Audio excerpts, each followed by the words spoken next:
এখন আমরা ক্যানভাসে থাকা গুরুত্বপূর্ণ প্লেব্যাক বাটনগুলো সম্পর্কে জানব। সবার আগে আছে প্লে বাটন। প্লে বাটনের ব্যবহার খুবই সহজ। আপনি যদি কার্সরকে টাইমলাইনের শুরুতে নিয়ে যান এবং তারপর প্লে ক্লিক করেন, তাহলে আপনি আপনার তৈরি করা অ্যানিমেশনটি ঠিক যেভাবে বানিয়েছেন সেভাবেই দেখতে পারবেন। এটি আপনাকে সিনের প্রিভিউ দেখতে সাহায্য করে, যাতে আপনি টাইমিং এবং মুভমেন্ট ঠিক আছে কিনা তা যাচাই করতে পারেন। এরপরও রয়েছে গো টু বিগিনিং বাটন।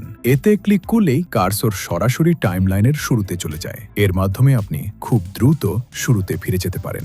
একইভাবে একটি গো টু এন্ড বাটনও থাকে। এতে ক্লিক করলে কার্সর সরাসরি টাইমলাইনের শেষে চলে যায়। এই ন্যাভিগেশন বাটনগুলো আপনার প্রজেক্টে দ্রুত মুভ করতে সাহায্য করে। এখন আসি একটি বিশেষ ফিচারে, প্লে অল সিনস বাটন।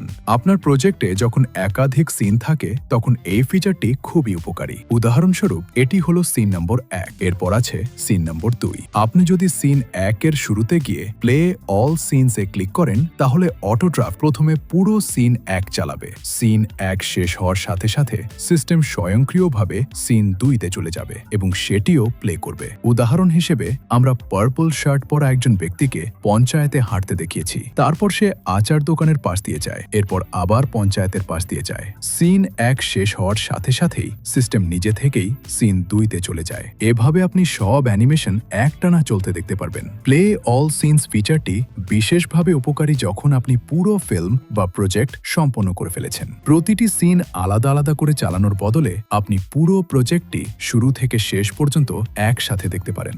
এর মাধ্যমে আপনি যাচাই করতে পারবেন গল্পের প্রবাহ, সিন ট্রানজিশন অ্যানিমেশনের ধারাবাহিকতা এবং পুরো স্টোরি কতটা স্মুথ হয়েছে। এটাই ছিল অটোড্রাফটে প্লে কন্ট্রোল এবং প্লে অল সিনস ফিচারের ব্যবহার।